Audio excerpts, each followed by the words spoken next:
You are listening to the Pencil and Paper Podcast Network.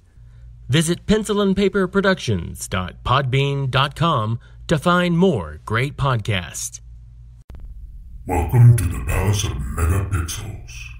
This is Super Mega Crash Brothers Turbo!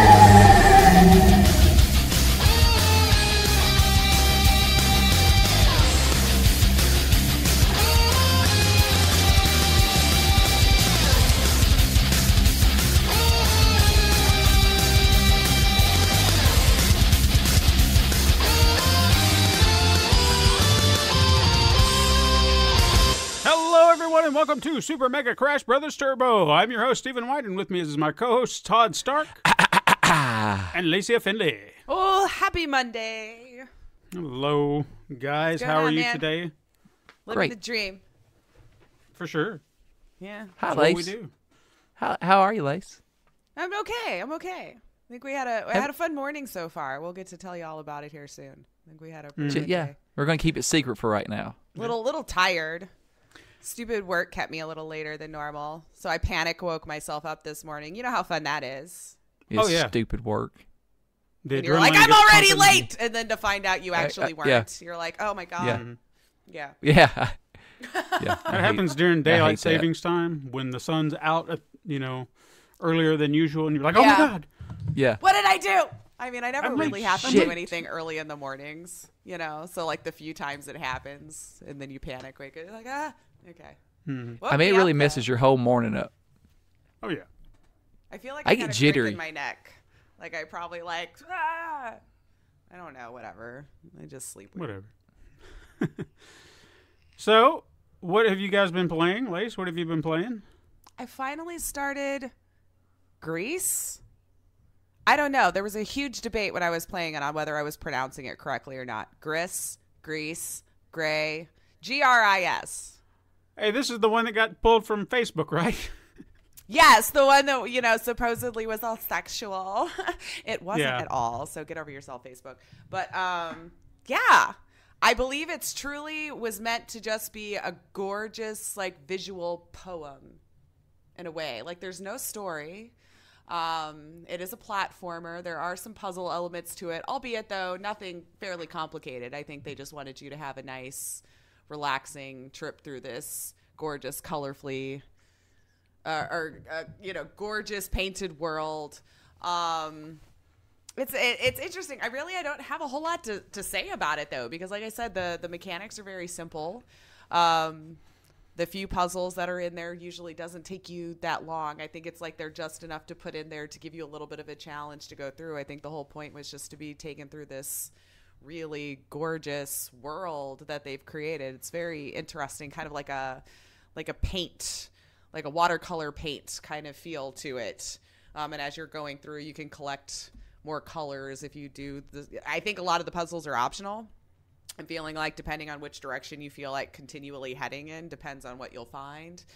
So maybe there's some replayability there if you're wanting to get the other ones, because I would get an achievement, collected red or collected blue. And then you would have a whole sequence with how your world kind of changed in front of you according to what colors that you collected. So it's a nice little relaxing, there's no narrative, really great soundtrack, gorgeous looking game. I feel like I saw someone playing this outside of you. I saw somebody do a video, and because the way you're describing it, I was trying to remember if I'd seen it or not, because I know it caught my eye. I feel like I asked you about it, or you asked me about it, or something.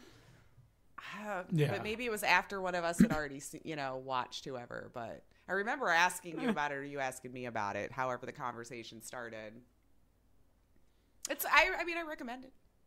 Okay. If that's your bag, I mean, if you're looking for action pack and everything, this is not going to be it. It's not it. I've seen the name. I don't know anything about this game. Yeah, it's just a very, like I said, I feel like it was meant to just be this really gorgeous visual poem kind of. There's no dialogue, anything like that. It's just this girl you're taking through this world. Like, I'm sure there's a little bit of a story going on there, and maybe it's just way too smart for me. So, you know, I started to think, I was like, this is probably like, because I think it's French, like from French developers, you know, it's probably like, she just doesn't understand how deep it is. And I'd be like, you're right, probably. You're probably right. I probably don't know all these subtle undertones that I'm supposed to be picking up on, but it's a gorgeous game. Yeah. Excellent. What about you, Todd? Let's see. I finished Shadow of the Tomb Raider. Okay. Got to say they ended that game at the right time.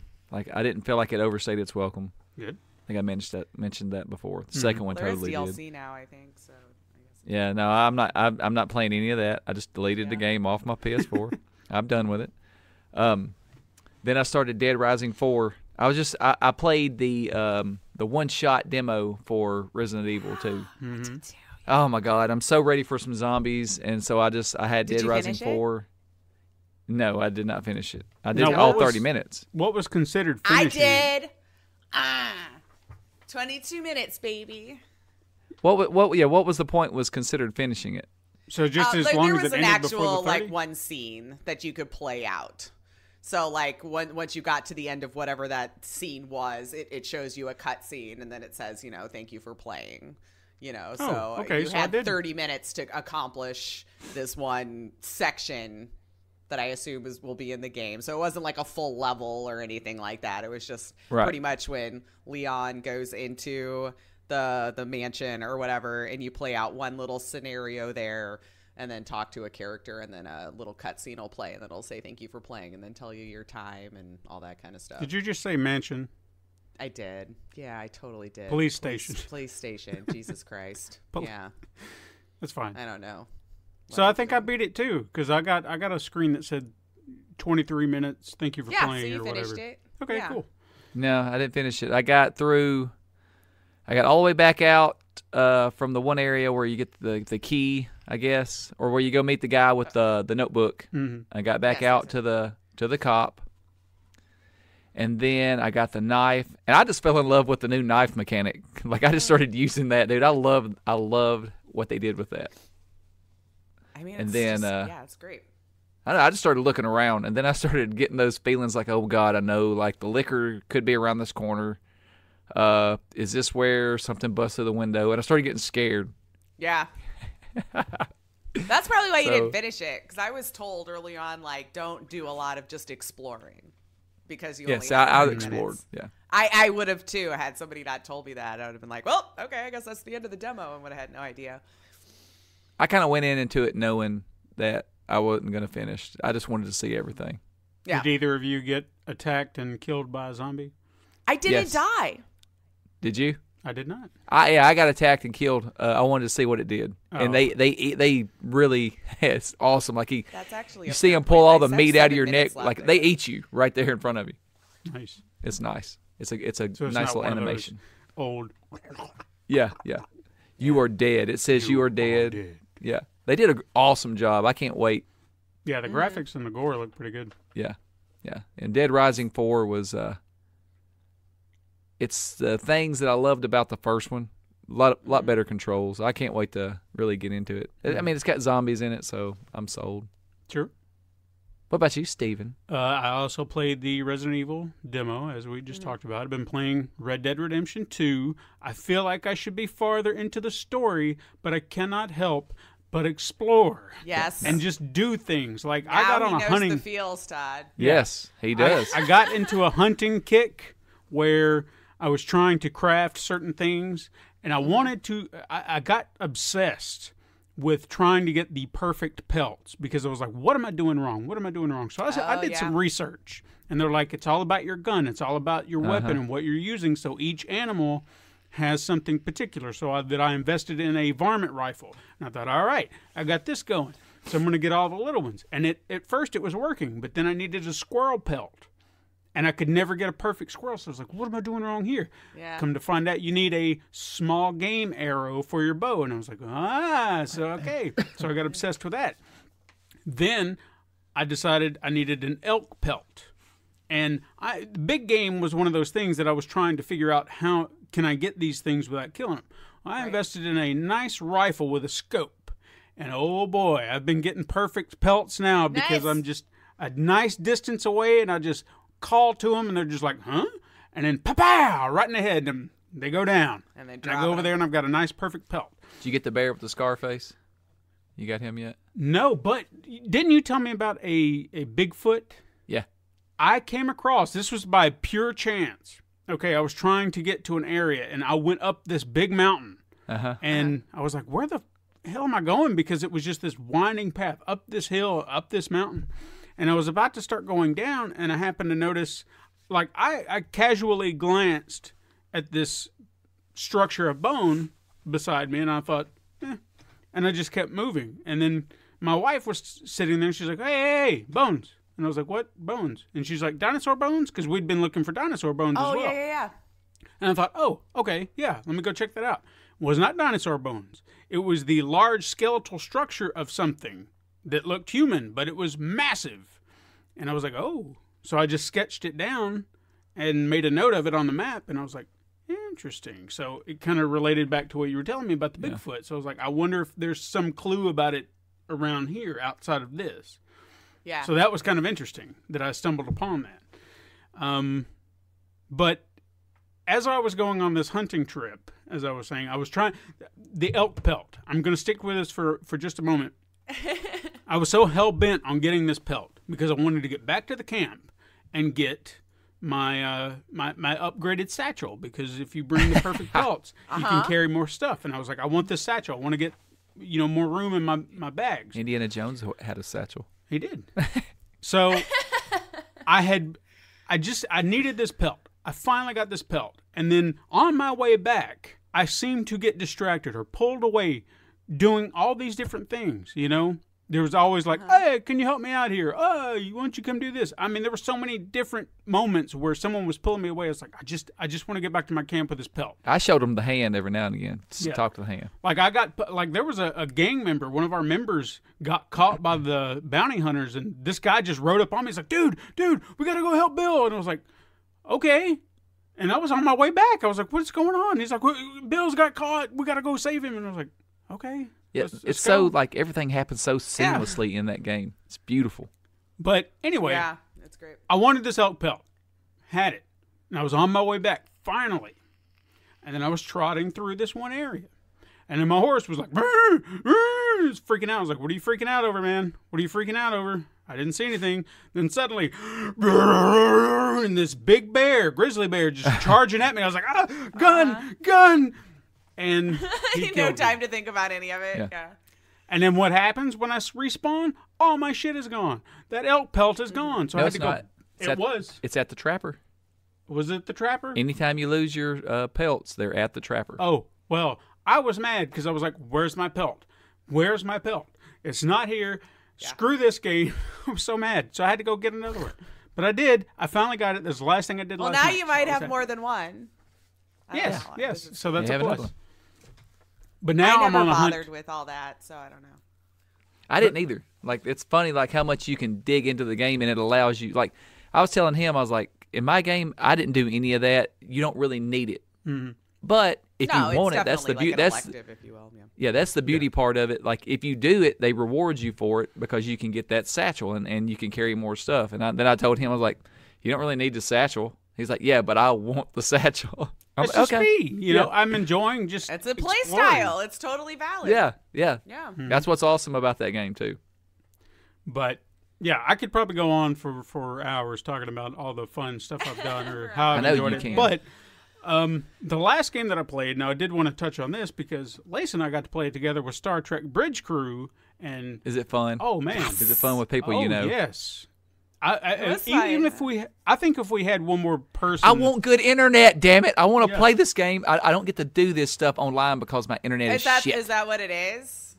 It's HughesNet is what it is. It's terrible. I mean, I really feel like if we had one more person, we could have, because I think we did pretty good, but there was a moment, because we got through how many story missions? Like 5? I think we've only got like 1 or so left of like the campaign. Sure, okay. But I think the reason why we were having trouble was because like we're just like learning how the game wanted you to be able to play this scenario. But even still, we got to this. There was like the one that we were stuck on for at least a few hours because it was just a matter of trying to understand the strategy involved, and that's where. I mean, having good teamwork really comes in handy because the captain's got to sit there and think of how it works, and then your team members have to execute it. But even still, you have to trust them to know their jobs well enough to just manage it properly. And, you know, I mean, you two were just bouncing all over the place trying to make sure everything's maintained. I'm sitting there trying to figure out how are we going to do this? How are we going to make this work? And if you can stay in unison, it's a wonderful game. It's a wonderful multiplayer game. Yeah. Yeah, we that's had what I heard Steven about it. be the captain. And it was Yeah, they didn't want to be captain, so I took that role on, and I thought I did all right. Well, I figured, like, since you didn't do the tutorial, that also might be the best one. Because if you didn't do the tutorial, you may not even know how to do the other stations, like what each thing did. And then this way you were seeing all of it. Like, I don't mind being the captain. Vaz absolutely doesn't want to be captain. I don't know why. I mean, I felt like I had a good plan of attack for things, so, you know. I mean, I got us out of that one jam. As you don't have someone like me who goes rogue every once in a while. Yeah, and shooting shit. She shot something. We were trying to get through this thing. She just unloaded a photon blast and was like, what are you doing? To be fair, Vaz goes, can you get rid of the volatile object? And I'm like, sure, without even thinking that we were trying to be stealthy, you know? And then I hear, Lace! And I'm like, damn it, we were caught, weren't we? I screwed the whole thing up. Okay. Yeah. Next time, Lieutenant Vaz, you have to just fly around it. I'm sorry. Captain's mad at me now. Yeah, like I can see, like in 2 years, I'll get good internet. And be like, hey guys, let's play Star Trek. Nah, we're on Star Trek 3 now, Todd. Yeah. Damn it, I don't have that game yet. Get on our level. No, it's fun. We're on First Contact. Damn it. If you get a chance to play it, though, it's. I want to. Yeah. All right, let's talk about some news because we got some news, guys. Oh boy, yes, we do. It's been a week for news. What a week it's been. Let's, I guess, start talking about Gearbox and Randy Pitchford for starters, because the simplified version of this story, just for the sake of time, because I might miss something, so if I do, I apologize. But last week there was a lawsuit that was uncovered by Kotaku that was filed by Gearbox against the company's former general counsel, Wade Callender. The suit alleges that Callender was caught trying to exploit Gearbox's generosity and trust for his own personal gain, and is seeking $1 million in damages. Callender also filed a countersuit seeking an equal amount, and stating that Pitchford and Gearbox are out to defraud and harm him, but that doesn't stop there. The countersuit also mentions a $12 million bonus Pitchford accepted from Take-Two Interactive, but accepted it to Pitchford Entertainment Media and Magic, not Gearbox. Furthermore, said bonus was allegedly used to fund one of the supposed several sex parties in which adult men are exposing themselves to minors. No way. And there was even mention of a USB drive belonging to Pitchford that was found at a Medieval Times restaurant that was said to have contained child pornography. How do you carry that around with you? I don't know. Don't know. So now all of that is currently speculative because it's not been proven. This is just what Callender has been saying. Okay? Now, Pitchford himself quickly took to Twitter to denounce all claims because why wouldn't you? Of course. But in this time of hashtag time's up, I don't think it's that much of a stretch to believe it's true. But that's just my opinion. I'm not saying it is. My opinion. I don't want to be sued for libel or whatever the hell. Yeah, just look into it. Let's do our due diligence. Yeah. However, Dave Eddings, who was the former VP of Gearbox, he actually made a simple tweet amidst all the news just saying it's true. So take that as you will. He didn't go into details. He just said it's true. That's it. Whatever that means. But as of right now, both lawsuits are ongoing, and there has not really been an official investigation into the child pornography claims. So we'll have to wait and see where that goes. But I think at that point it needs to kind of happen because, that's a serious claim. Yeah. And I don't think you need to just let that go. Right. Someone needs to look into Always it. Look into it. Just for the sake of validity, I guess. Okay. Last week, we mentioned a split between Activision and Bungie. Mm-hmm. Yep. Right? And on the surface, despite how that was surprising, nothing seemed out of place. However, that doesn't seem to be the case since things we're now learning, Activision is now under investigation for fraud. Boom. Okay? The law firm Pomerantz LLC is investigating due to concerns of unlawful business practices. And many are under the assumption now that the split with Bungie was due to this particular suit, but the why is still unclear. On top of this controversy, Activision Blizzard brought back Dennis Durkin as their chief financial officer, a role he actually left at one point, and they gave him an annual salary of $900,000 a year, a $1.3 million target bonus, and an additional $15 million comprised of $3.75 million sign-on bonus and $11.3 million in restricted stock.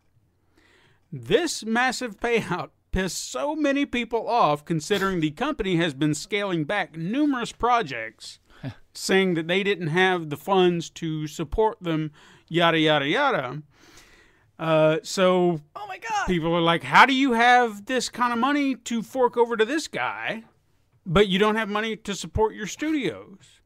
Now, reports did state that Durkin was hesitant to take the role again, so the money that they kind of forked over could have essentially been, sweetening the pot, saying, please come back, we'll give you this, we'll give you this, we'll give you this. So we don't know that for sure. I'm just saying it's, one of those, something you would literally question, because one question I would have is, are these stories related in some way? Something's going on. Not necessarily just the $15 million payout, but more to the rehiring of Durkin, since this is during a very tumultuous time, and do they expect him to right the financial ship? I don't know. Something's going on, though. All right, next story I've got, because while we're on the subject of controversy, let's talk about EA. Always controversy. Because, do you guys remember the previously announced open world Star Wars game that has been developed by Visceral Games, but then EA shut down Visceral Games, and then they absorbed the game into their Vancouver studio? Do you remember that? Yeah. Remember? Okay. Well, apparently they canceled that game. Oh, yeah. Nice. That wouldn't be the first time. Now, for transparency, this news came from Kotaku's Jason Schreier, who's been breaking all the news this week. But once it broke, EA stepped in and claimed it was all speculative, but then seemingly leaned into the aforementioned accusation by saying, quote, as a natural part of the creative process, the great work by our team in Vancouver continues and will evolve into future Star Wars content and games. Okay. So you just said, nah, it's not true, but you kind of did just say the game's still not on. You just said it's being evolved into something. So it's still canceled for now. Yeah, but they didn't want to admit that it's canceled. Maybe it's they just don't want to evolving. lose their rights to it. But wait. I wish they would. Didn't they announce that the people that made Titanfall, they're working on a Star Wars game? Well, if you're talking about Respawn, yeah, they did assure people that Jedi Fallen Order is still happening. So you got that to look forward to. Until they canceled that one. Yeah. But they wanted to let you know that there is still a Star Wars game ongoing, just not the one people were most excited for. With Amy Hennig, wasn't she the one really pushing that other... I think so, yeah. Yeah, and then she leaves, so I'm wondering if they just like, look, we can't keep going. Who knows? Because... They're idiots. They are. They're morons. They keep canceling stuff, so it's not going to happen. Damn. And you may be thinking at this point we're done with all the controversy, because that was a lot of controversy, right? Yeah. Well, we got one more to throw in because Ubisoft. Yay. Oh, damn, they were hitting all of them. All the big guys this week. Yeah, we hit the trifecta this week. Anyway, sorry. No. Actually, yeah. Look at that. They're out of this. They're out of the light. So that new DLC for Assassin's Creed Odyssey came out. It left a lot of fans feeling empty. Since the game is heavily touted, I have not played it yet. I've got it. Odyssey is touted as having a lot of player choice. It's all about player choice, right? The ending of the second piece of DLC apparently left a lot of fans feeling like all their choices were just pointless. Like, you're forcing me into this situation, so... Yeah. Okay, so all my choices are null and void at this point. And fans let their voices be heard, as they often do. And initially, Ubisoft responded with a statement assuring fans that the third episode will tie it all together. And that it's going to happen, you know? It'll all be fine. However, taking more time to read through some of the comments, a formal apology was issued by the game's creative director, Jonathan Dumont, via Reddit. He states that the story had a clear intention, but apparently they missed the mark completely in regards to player choice. Which, you know, if you're forcing people into a particular situation, yeah, you're taking away choice. He said they will work hard to do better to allow player choices carried out completely throughout the game, which for me kind of seems a little late now since you've already done this. So unless you're changing the DLC that you've already released, how are you going to do that? An update. They're going to Mass Effect 3 it? Yeah. That's exactly what they're going to do. That worked well for them. Oh, man. So, yeah, we'll see how that goes. Yeah, I haven't really been invested in an Assassin's Creed game since Black Flag. So. I haven't. Yeah, I mean, I know people love it, though. I'm not discounting that. It just nothing struck my interest. I've got the game. I'll play it because I like that whole time period, you know. Mm-hmm. Maybe just don't do the DLC. It's just a game to me. Yeah, I'm definitely not going to do the DLC. Yeah. I'm going to delete it off my PlayStation 4 when I'm done. I feel gotta like make room, man. Yeah. Mm-hmm. I get into phases for Assassin's Creed. It's like I have to be in the mood. Mm-hmm. Like I think the last one that I played was Syndicate, and it was on sale on the PlayStation Store, and I was like, I haven't played one in a while. I'd kind of like to try this. Yeah. That's me with this one. So we'll see. All right, here's some news I'm really excited about. I don't know if you guys got to see it, but we had the Mortal Kombat 11 reveal this week. Yes. Okay. So NetherRealm Studio held a presentation on Thursday for the game. Mm-hmm. Here's what we got. First of all, we're going to go ahead and kind of call back to that Ronda Rousey truth or trash moment. Yes. She is confirmed as Sonya Blade. We sure did. Got it right. So that's awesome. Yes. I think she's just doing the voice. I thought they were actually going to make her look like her. Because she looks like her already. But they didn't really. They just stated she's the voice of Sonya. So I guess that's cool. Have you heard her acting skills? I have not. Yeah, she might not do. She might not do so well. I mean, it's voice work, so that's all she's got to do. There's no other big things. They showed an opening prologue of the game, which kind of gives us a little bit of the story, I guess, to try and understand what this story's about. It relates back to, I don't know if you guys saw it, relates back to the ending that was like the after credit scene for Mortal Kombat X, where Raiden had the head of Shinnok and threw it at the feet of Liu Kang and Kitana. So we actually got to see how that even happened. Like, how is Shinnok beheaded, and Raiden's got him torturing him, locked up, just telling him, like, you're going to follow me now, or I'm going to be no one's going to attack Earthrealm, you know, you're going to have to go through me kind of thing. So he's really strutting his stuff, but he is also kind of corrupted now. Right. That we've kind of seen. So, well, he's the next person we're going to have to kill. I feel like they're going to make Raiden into the villain, but I don't think it's going to be a direct, like, oh yeah, you're the villain for sure. I think it's going to be one of those moments where he's so corrupted that he thinks he's doing right, because it's not like he just said, well, I'm going to destroy all of Earthrealm. It's like, I'm protecting it, but I'm going to do it on my terms now. So all you sons of bitches going to come in here and try to take me on? Hell no. I'm the god now. I'm the guy you're going to have to get through. So it's like his intentions are good, but he's going to take. Yeah, he's going to go extreme with it. So I think that's a great story. It is. It really is. Take it with. So I'm interested to see where that goes. However, there was another wrinkle to it that I'm very curious about that they didn't go into. They introduced a new character who I think they said her name was Kronika.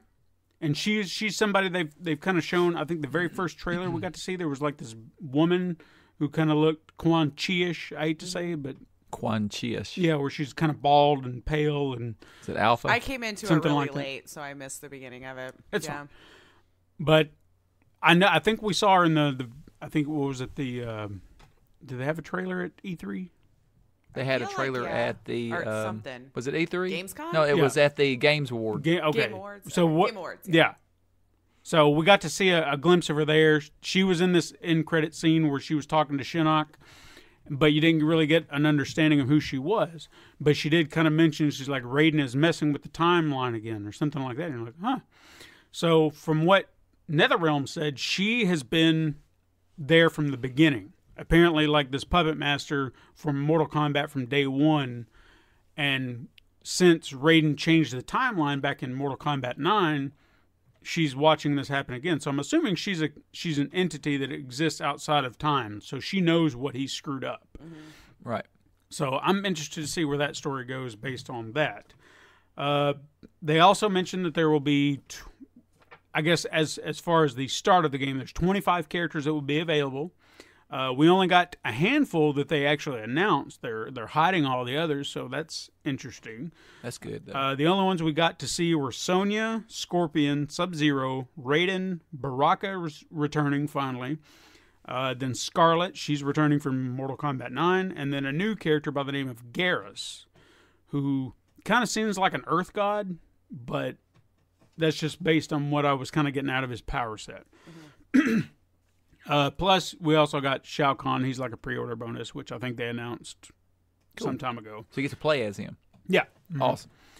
So they showed, move sets, fatalities. There was character customization where you can change their designs and stuff like that. It reminded me a lot of what they did in Injustice 2, but I think it's a lot more detailed because it's not just, you can separate it down in pieces, but I feel like the designs are so much more unique. So you can really make that character your own. So it looks like Scorpion, but you can put different color schemes on him or different masks. And all the different variations of Scorpion that I saw just in this little demo, it was just like, oh man. So you can make him look like whatever, but he still looks like Scorpion.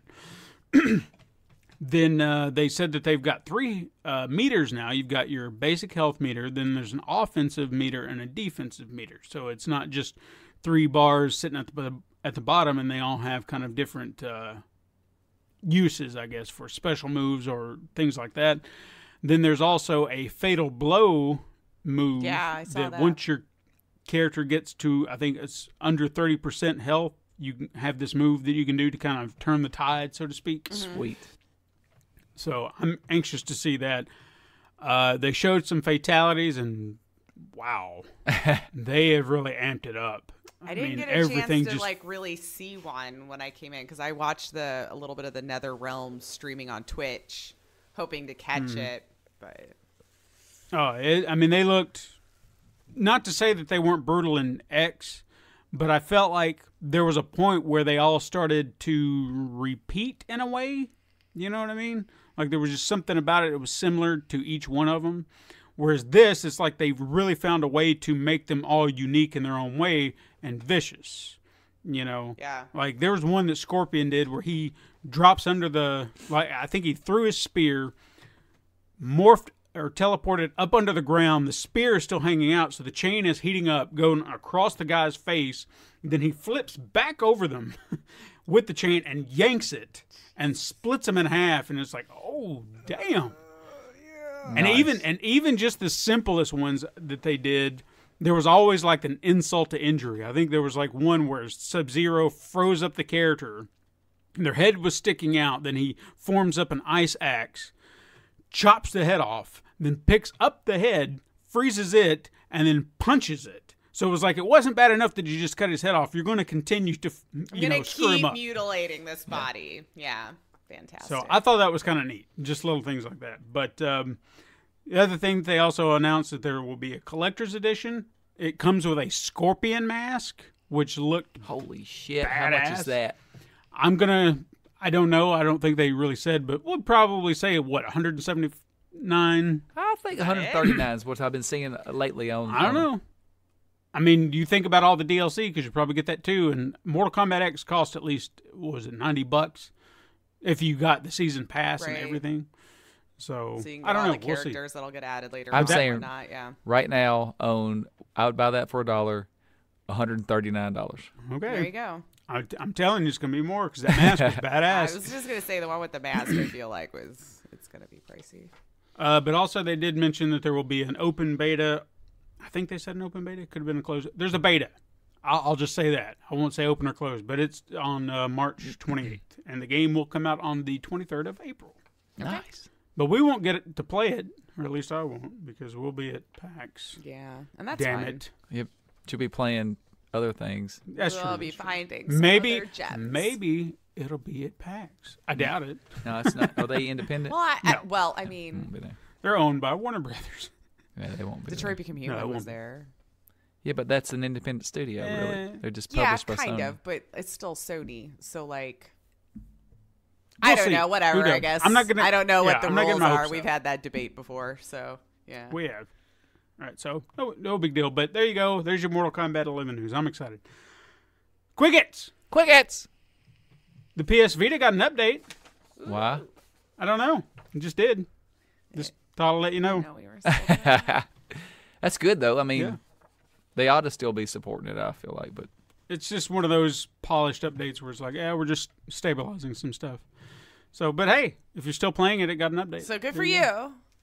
Yeah. Catherine Full Body, which is a game I'm so looking forward to, will feature a puzzle-free mode allowing you to skip the gaming portion of the game and instead focus on watching the story. So if you just want to buy it for the anime purposes of it, you can do that. that's pretty cool. Interesting. I think they should do that with some games. Like, just show me all the cutscenes. I mean, the puzzle element to it can be challenging, especially if you amp it up. I think when I played it on the PlayStation 3, I was really aiming for the Platinum Trophy, but it was just, my God.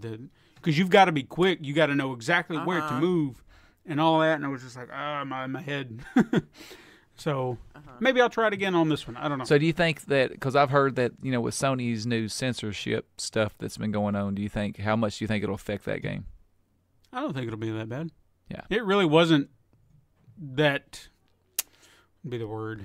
See, I think a lot of people, it's like those hentai games and stuff that are extremely, like, borderline porn that's really been getting hit hard, and people's been blown it out of proportion. I don't consider Catherine pornographic by any means. I wouldn't think so, but again, like, I don't understand why we can't just use our own discretion and read ratings and do all that in the first place. Why you need people to do it for you. Because think of the children, please. Well, then don't buy it for your children. I heard that my nephew, who's probably 10, he got himself Resident Evil 7, and I was just shaking my head like, Jesus Christ. All right, fine. Now he was allowed to purchase it himself? No, because I'm sure his mom did. And hey, I purposely let Peyton play the beginning of that game. She didn't even make it in the house. The door shut. She cut it off. I knew that was going to happen. So there wasn't even anything at the beginning of that game. Yeah. All right. Well, anyway, we got a little off track. The Epic Games Store is updating its refund policy to make it equal to Steam. I was wondering about that. It was a very convoluted, confusing refund policy. Sorry. Well, not first anymore. One out of the gate just didn't make any sense. Well, they were trying to be unique, and it just did not work right. the way they were expecting it to. The last episode of The Walking Dead final season will release on March 26th. Nice. So I think I'm going to wait until That's what once I'm it doing. comes out, and I'm going to buy the whole thing. So how many episodes is it going to be? 4 then? Just 4. 4, yeah. Yeah. Which is fine. Just tighten up the story, get it done. As much as I hate to say that. But Right, yeah. Just Might make as sure well we at have this point. closure on the whole thing. Yes. Sure. Yes, Yeah. definitely. The Westworld mobile game that I really feel like we talked about at one point. Yeah, that Bethesda was suing. I feel like we did. Yeah. Well, they are shutting down Oh, okay. because Bethesda is suing. Yes. There's Oh, the it Bethesda took for them the long day. enough. Hasn't that been going on for months now? That's what I thought. Yeah. It's been a So, but while. no, they decided no, we're gonna stop since They you know, made a lot of good lawsuits. points, did they? They did. They did. Wasn't that the one that was kind of like Fallout Shelter? Exactly like Yeah, it. exactly. Like, It was an exact rip-off of employees Fallout from Shelter. Bethesda were actually working on it and all this kind, or like ex-employees or something. Yeah, it was total rip-off of it. It really was. I played it just to see, and yeah, it's the exact same thing. Now, I'm not sure if we mentioned this on the show yet. This might have happened while we were off. I don't remember. But Sean Levy left the Uncharted movie. That's still a thing? Apparently. A few weeks back, which left the project without a director. However, he was replaced last week by David Trachtenberg, who is the director of 10 Cloverfield Lane. Okay. So, yeah. I know that's where I'm at with it. I mean, look, I love Tom Holland. He's a good little actor. He's not Nathan Drake to me. No, I'm having a hard time swallowing that pill. Yeah, but he's a good actor. There's one Nathan Drake out there. Yeah. Well, now you ruined it for us all. Or made it better. I don't know. However you want to look at it. You gotta keep going to now, as the final thing I have here, and as much as I would love to have put this in weird news, a movie based on Just Dance. I saw that. How? What well, I guess story? if they make stepping it up to the streets. Those high school, yeah, that's what it's going to be. It's all about the dance. We got to dance, baby. Like Mean I got Girls an A in dance with, class. I don't know. What was the last one? I guess the question is... There was a dancing movie that had... who's the dude for Magic Mike? Channing Tatum. Yes, Step it up to the streets. Step it up, or something like that. It's going to be like that. So my question is, what are you going to do to make this stand out from all these other you're going to be movies? dressed as pandas. And Channing Tatum's going to be in and it. frogs. I don't know. And I mean, they're going to have to inject the game in there because that's the whole point, right? Yeah. So I don't know. What It's do going to you be do? a dance competition. It's got to be. I don't We know. we know see. what the basic see. plot Or is. I won't, but I'll hear about it. No, I'm not going to watch it. Okay, truth or trash time. All right, here we go, Lace. Let's focus. I'm going to start with this one first since we've already talked about the game. Mortal Kombat 11 will see a release on the Nintendo Switch. Truth. I'm going to say truth. Think it can handle it? Yeah, That's what I was debating in my head. I think it'll be later on. Okay. Trash. Just so we can have a winner. You got to have one thing that comes that's different. I don't have a pen. I'll use a big marker. That is a big marker. It's a massive marker. That he just pulled out of nowhere. Okay. So I got one, got another. All right, next. WB Games' next Batman game will be called Batman: The Court of Owls. The Court of Owls? Mm-hmm. I don't know enough about Batman. I know. What's the thing in Batman lore, but is that what it's going to be? No. Truth. Just because I don't know. I'm going to say trash. No, look at you two look dividing at this. today. Yeah. There'll be a definitive winner out of this week. All right, now here's where it's going to be real fun. Also, Warner Brothers is currently planning a Detective Pikachu spin-off based on the original Pokemon game. Truth. It's because we're in a Pokemon kick, man. Yeah, and Pokemon sales regardless. All right. Look at that. You finally agreed on something. Wonderful. So no definitive winner. We agreed to disagree, so... And while we're on Truth or Trash, I'm going to go ahead and... I had an idea this morning, and I think it'll be a beautiful idea. I'm going to keep track, just like we've talked about needing to do, keeping track of Truth or Trash. I'm going to make a note of them every week. At the end of the year, I think we ought to go back and look and see what you guys got right and what you got wrong. I agree. That sounds like a good idea. So we'll do like a show in December where it's focusing on Truth or Trash. Sounds good. Then maybe I can win that. I will not win what the hell did you just say? I will not win that game. That's fine. We'll tally that up too. Yeah. All right. Weird news time. So never did I anticipate talking about rapper Soulja Boy one time when we started this podcast, and now here we are talking about him for a third Oh, is it a time. third? Damn. A third time. Because it wasn't necessarily, oh, he's doing consoles, and oh, now he's taking them down. No. Despite having his consoles taken down because Nintendo said, you're infringing, we're going to sue you, he's trying to find a way to hawk his merchandise. Now this time, I feel like it's in the sleaziest way possible. He's asking for donations. Okay? And follow me closely here, okay? Follow me closely. Quote, a random donator who sends the largest donation will receive both consoles. But if you're not allowed to do these consoles... No. Pay attention to what I just said. Did you hear what I said? Okay, the largest donator gets both consoles. No. A random donator who sends the largest donation.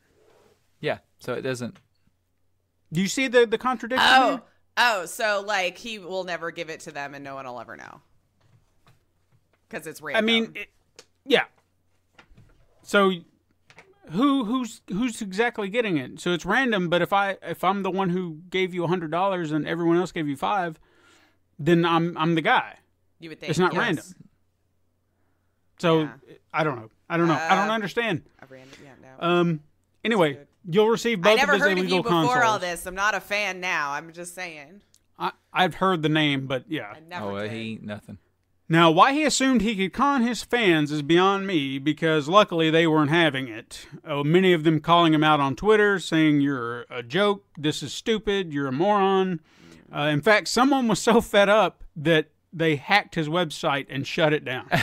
No, oh my God. And of course, he pointed the finger at someone he used to work with and was like, yeah, he's a hater, this is the devil. It was probably like a 10-year-old. Could have been. Like, I hear those stories all the time. They're brought up with this tech in their life, man. They know it better. I'm telling you. Oh yeah, for sure. They do. All right. This was a story that I debated on putting in regular news, but it was kind of in the weird section. Sex in it. So you can judge me if I'm wrong, if it's not really weird news, but it's interesting, to say the least. So not really, I guess, the newsworthy in the way. But so no sex. You may or may not know that the Pinkertons, recently seen in Red Dead Redemption 2, are something of a staple in Westerns. Mm-hmm. It was a thing. It was based on a private security company and detective agency that existed in the late 19th and early 20th century. So it's not uncommon to see these historical figures tweaked a bit to exist within a fictional narrative. Mm-hmm. Film does that all the time. So when a story stating that a group like the Pinkerton Consulting and Investigations Group is looking to sue Rockstar and Take-Two Interactive for defamation, you have to wonder what leg they have to stand on. Now, for starters, in most cases, you do need to secure the rights to portray real people and organizations and so on in fiction, to a point. Mm-hmm. 9 times out of 10, they'll let it slide if you paint them in a positive light. It's like, oh, okay, yeah, that's nice. Military is one such example. If they feel like they're being, misconstrued as evil or anything like that, they take an offense and they're like, no, we're not standing behind that.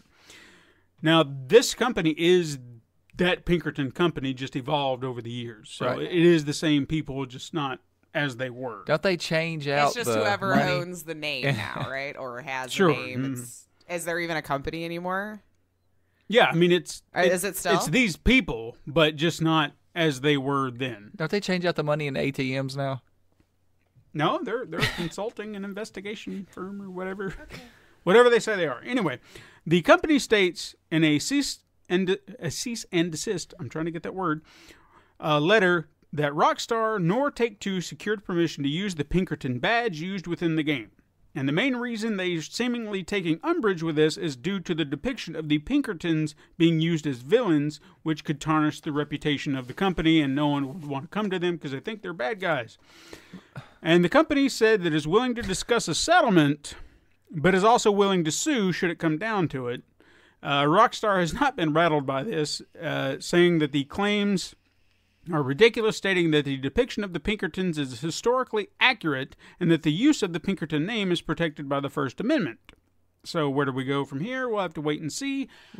I'll personally say that's a matter of opinion based on your perception. Right. Because Dutch, Vanderling, Arthur Morgan, these are technically villains. Right. You know, they're the bad guys, so hence the Pinkertons are going to hunt you because they're the lawmen, you're the outlaws. They probably don't even know what the game's about. No, they don't. Probably not. They just, I mean, you're playing as the villain, so yes, the Pinkerton are the bad guys to you. Yeah. But they are not portrayed as bad guys because they're doing their job. Correct. Or the company just wants some time in the limelight for a minute. Well, the fact that they were just like, well, we're willing to talk settlement. Man, they're just hurting for money. So they yeah, want some money. because they were in the first game, they didn't have a problem with it. Now they do. It was the same, they were portrayed the same way in the first game. And what's funny is if you look at all the various forms of media that they have been portrayed in, movies, TV, books, whatever, they've never had a problem with it before. Right. So why is this any different? You can't tell me they've not been painted in the same light in any other form of media, or at least how they perceive it as being bad. Again, it's all a matter of perception. Right. No one's saying that Dutch and Arthur and that entire gang are the good guys. They are the story protagonists. It doesn't mean they're good. You know, they're bad people. They admit to it all the time. Bad guys. I mean, it's called Red Dead Redemption. I mean, hell, so Arthur goes through the whole game. They're not the good guys that you're playing. You know, I don't know, whatever. Right. Arthur goes through the whole game time. talking about not being a good person. So. Yeah. I mean, all the time when people are like, "Thank you, sir. You're such a gentleman." He's like, "No, I'm not. No, I'm not. No, I'm not." I have nothing for. I'd buy that for $1. There was nothing new and unique, so You know, the Christmas rush is over, so yeah. So all the good stuff. We're gonna have to wait on that, but hey, that's okay. I'm broke from Christmas. Every week. That's fine. Release dates. Ooh, I'm gonna get into those real quick. We got. Is there time to refill my coffee? Yeah. So on January 21st, we have Ihugu, IHUGU for Nintendo Switch. You say that however you want. I like how you said it. Ihugu. That's what I'm gonna say. January 22nd, we have Future Grind for PlayStation 4, Nintendo Switch, and PC. The Hong Kong Massacre, which I really want to play. Like, I did not know how much I wanted to play this until I saw it. Who's making it? I don't remember right offhand, but it sounds good. It's for the PlayStation 4 and PC. It's when I looked at it, it's Hotline Miami but modernized. Okay. Like if you remember how that whole play, I mean the top down, the guns blazing, whatever, it's that but modernized. Like the graphics are what they are today. Sparks flying, dudes jumping all over the place. Oh man. So kind of like Resogun's particle effects. Yeah. Placed it. Have you seen that? The Hong Kong Massacre? No. It's coming out on January 22nd. Looks like Hotline Miami. Look that up. Oh, yeah. I'm psyched. All right. At sundown for PlayStation 4, Xbox One, Nintendo Switch, and PC. Senran Kugara Burst Renewal. God, these names. PlayStation 4 and PC. The Raven Remastered for Nintendo Switch. A Fisherman's Tale for PlayStation 4 and PC. Shadow of the Tomb Raider, the Nightmare DLC for PlayStation 4, Xbox One, and PC. And Wander Song for PlayStation 4. Why does that sound familiar? I know. Yeah. Wander Song? Yeah. Wander Song. Why do I feel like I've heard that? I'm sure I have, but I feel like there's something's trying to be like, hey, you remember that? Remember that? And I should, but I don't remember. On January 23rd, we have the Kingdom Hearts VR experience for PlayStation 4. You guys ought to check that out. I know you'd love it. No. Because I know you guys love Kingdom Hearts. Yeah. And whatnot. January 24th, we have Jack Quest, The Tale of the Sword for PlayStation 4, Xbox One, Nintendo Switch, and PC. Life is Strange 2, Episode 2, Rules for PlayStation 4, Xbox One, and PC. Piku Niku for PC and Nintendo Switch. Curse Callista for Nintendo Switch. Smite for Nintendo... the rest of these are for the Nintendo Switch, by the way. Smite, #Kill All Zombies. Doodle God Evolution. My Memory of Us, which I really want to play again. Le Grand Legacy, Tale of the Fatebounds, all for Nintendo Switch. Then on January 25th, we have the release of Resident Evil 2 for PlayStation 4, Xbox One, and PC. Heroes Trials for Nintendo Switch. Nothing Ever Remains Obscure or Nero for Nintendo Switch. Flowlines VS for the Nintendo Switch. What does VS mean, I wonder? I don't know. And then on January 26th, we have Inops. That's what it says. Inops for Nintendo Switch. And then finally, we have the Xbox Games with Gold for January. I'm a little envious this year or this month. I kind of want what they got because they're giving out Celeste. Yeah, I do. I want that game. Xbox One, January 1st through the 31st. And I know I could go and buy it. I do. I just have a lot of games I'm trying to get through. The backlog. Right. I'll get there. Then there's WRC 6 FIA World Rally Championship. Also for these are all for the Xbox One, by the way. Gotcha. That'll be available from January 16th through February 15th. Then Lara Croft and the Guardian of Light will be available from January 1st through the 15th, also for the Xbox 360. They've gave that game away like 4 times. Yeah. And then Far Cry 2 will be available Xbox One 360 from January 16th through the 31st. That is a dumpster fire of a game. Except for, they got Celeste. They gave out one solid game.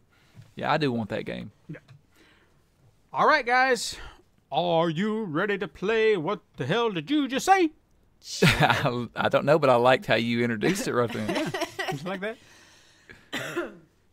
So, what I've done is, since we're taking points now, which I really need a pen. What happened to the big giant marker? Well, I've still got the marker, but the pen. I mean, this is massive. This is massive. A finger, a big finger. 2 fingers. Anyway, so since we're counting now, we're doing scores. I have really narrowed these down to the cream of the crop. Oh, the man. Solid Which AKA means like the hardest. Yeah, the ones that really sound like garbage or something just really out there. It might be a great game. It might be a great game. I don't want to. We don't know. I've not played these. I'm just saying. Do you want your hat for this? No, I don't need mine. So let's see here. Maybe I should start splitting them up too. I could probably do that, but I think it's more fun when I'm trying to fill you out and see where you're at mentally. What I'm going to throw at you. So how many are we doing today? Three apiece. Yeah, 3 apiece. Yeah, I think that sounds good. Okay.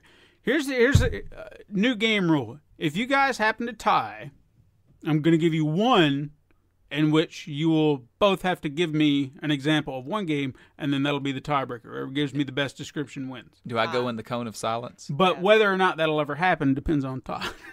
I know. That's not fair. It does. I can show that at any moment, you guys. No, that's fair. That is fair. Mine's not gold. Okay, so, Lace, I guess I'll start with you. Mm-hmm. In the world end, you and me, the forgot legend. That's not even a sentence. You and No, me, it's not. the world end forgotten? No, let me try that again. In the world end, you and me, the forgets legend. So, see, here you go. Todd's smiling. He loves this. I've I'm already scared for what forgotten I again get. what he said. So I'm just going to say it is a ripoff of The World's End movie. And it's a 2D side-scrolling platformer. And you are just trying to go through the zombie world and make it to the bar. So the whole point is to make it to the end of the world so you can forget whatever just happened and be able to have a beer. So zombies are coming across the screen. Maybe bats. We'll put in vampire lore because why not? The name of the game sucks. I'm sorry. This is terrible. And you are playing as the main protagonist to get to the Winchester. I don't like it. I mean, you could have ran with dyslexia here. Because it's so.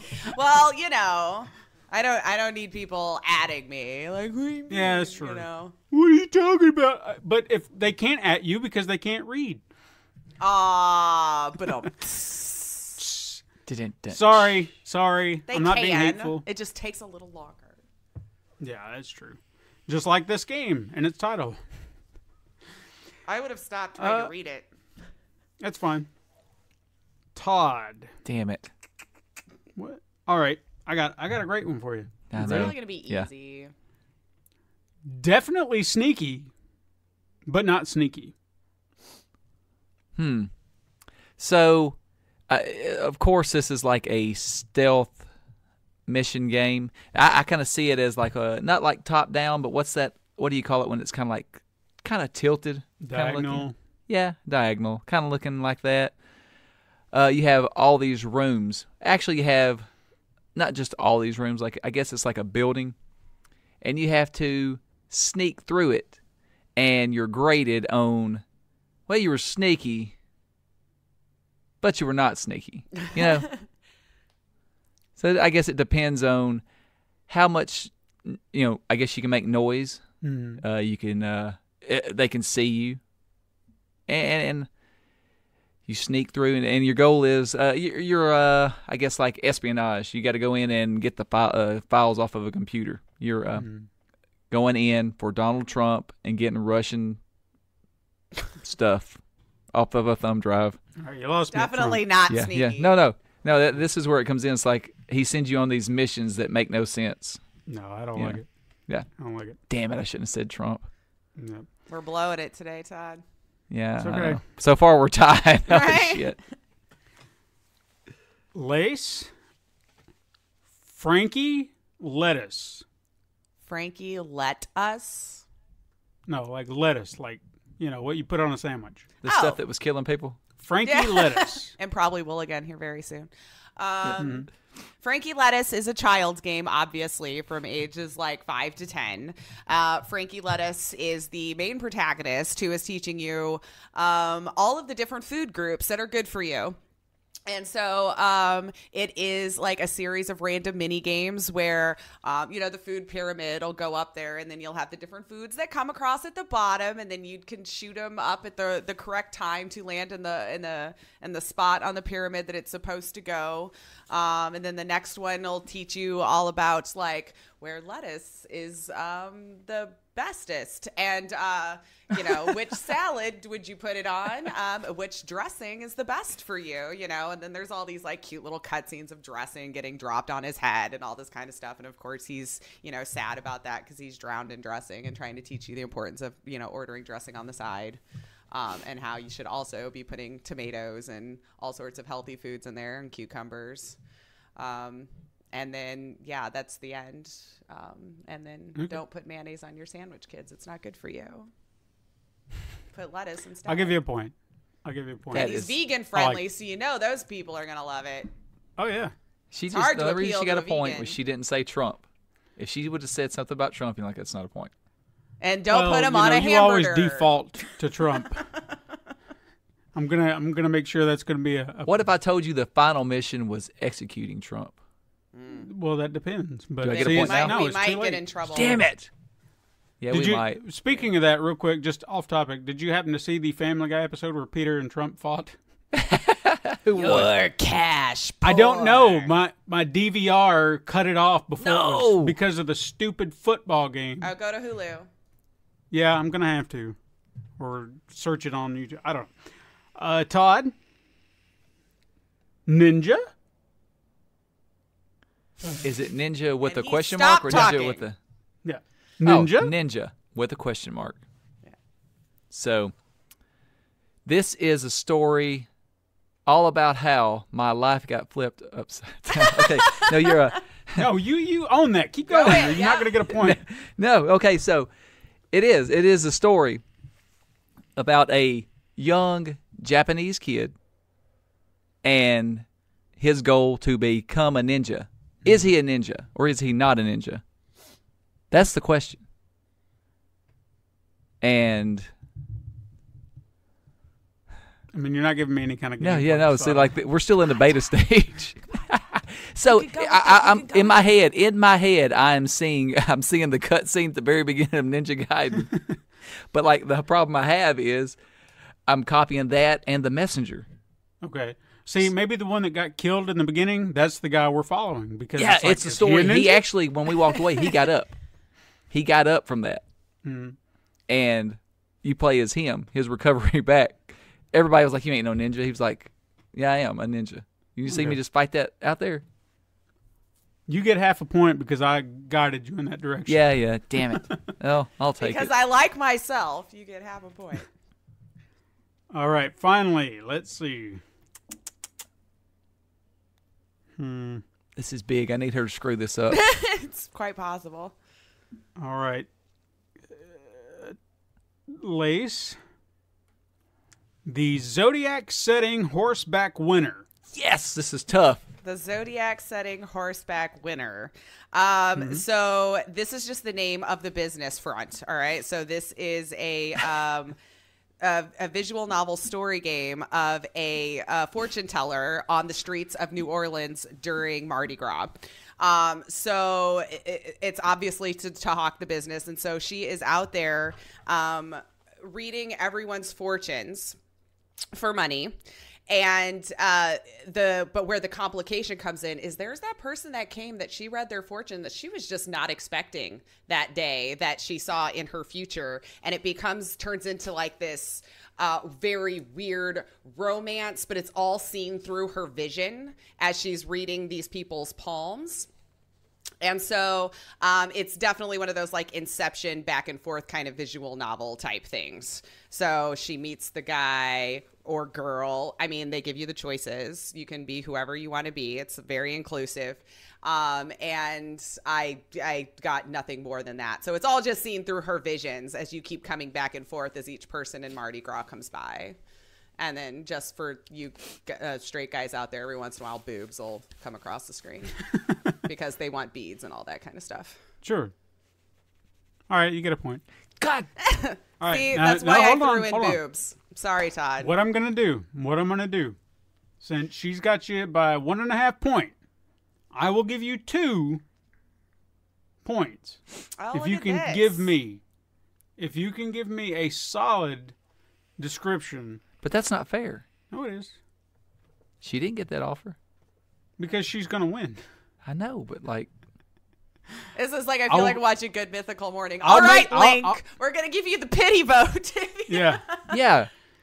No. Tell me what the Great Emu War of 1932 is. The Great Emu War? Emu. Oh, this is a very updated version of Joust. Okay. You are running around and it's think A Knight's Tale and emu riding and war at the same time. Like it's a big war. Like I'm seeing like Braveheart talk, right? Everybody's riding emus, and then they just run at each other, and that's how the game starts. Just a big clash in the middle. Knights on emus. Okay. I'll tell you what. We're going to do a tiebreaker now. That's what you really at want. least when you said joust, you had me. Okay, good. Okay. So one last one for both of you. I need to take I got to go in the cone of silence. Ball. I don't want to hear her answer. Oh, that's right. Oh, okay. There we go. Ball. Ball? Ball. With a big exclamation point. So it's actually this really bizarre story about the little character bouncy ball that goes along with all of the different songs. You know how they have like the sing-alongs and the bouncy ball goes across the words at the bottom of the screen. And it's really kind of heartfelt because, I mean, you start off as auditioning as the ball. And how you have to go through all these different sequences of mini games of how you can bounce properly. Are you good with bouncing on the beat, on the right syllable of the word? And then once you get it, how hard it actually is to make money. Because, I mean, it's a pretty niche market, right? Being the bouncy ball. And it just takes you through all of the trials and tribulations from a actor's point of view of being the bouncy ball and how, he ended up at the end. You have a crossroads of whether you want to continue this path and be in entertainment as the bouncy ball, or go into high school playing the dodgeball, where it's probably more lucrative because you'll get used more often throughout the week. Okay. Todd? Okay, I'm back. Yours better be better. Oh my God, like, I'm just rooting for you now. And this is, did I get the same one? Ball? Like, I have the unfair advantage that I know the title, and I still have nothing except for... This is why we give you that time. Right. I have nothing except for... You could have sat there and thought about it. A Marble Madness kind of game with balls. You know, balls actually bounce, so you have to play that effect into the game, and you have to reach a goal. And there's power-ups and different things like that, but that's the only thing I came up with.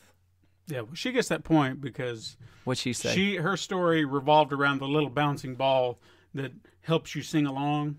And I mean, come on, we haven't seen a game like that ever, so I want to play that game. I think that this the bouncing ball. I think this game is set up to make me look like an idiot. I mean, I know I don't really need help to do that. Well, I mean, we can stop doing it. I just thought. No, I mean, I like it. You know, especially with points. You know. Yeah. So there you go. Ace wins again. I'm 0-2. I'm like the Cleveland Browns of this game. You'll work it out. You'll work it out. All right. Usually around this time, we're doing a review or a retrospective or discussion or video game awards or whatever. But today, we're going to present an interview with some wonderful people we had the opportunity to meet at PAX East last year, and will no doubt see again this year, talking about their upcoming game, Evergate, a game I truly believe will be a massive hit once it sees awesome game. The light of day and the world sees it. Here we are chatting with Stone Lantern Games.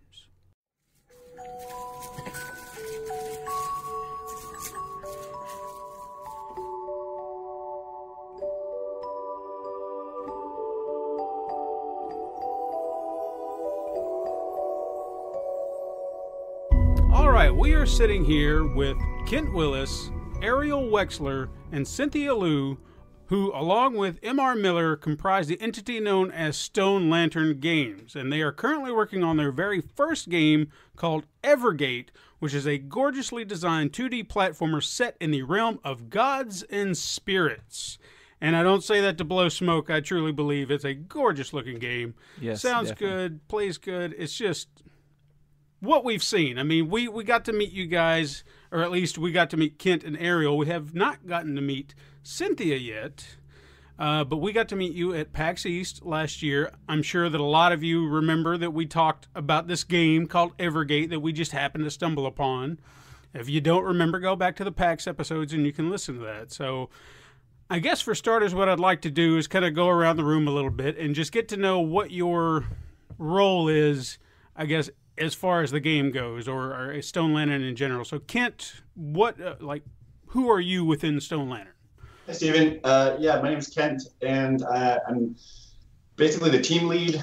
I invited Ariel and Cynthia and Mike to kind of come together and try to build a game.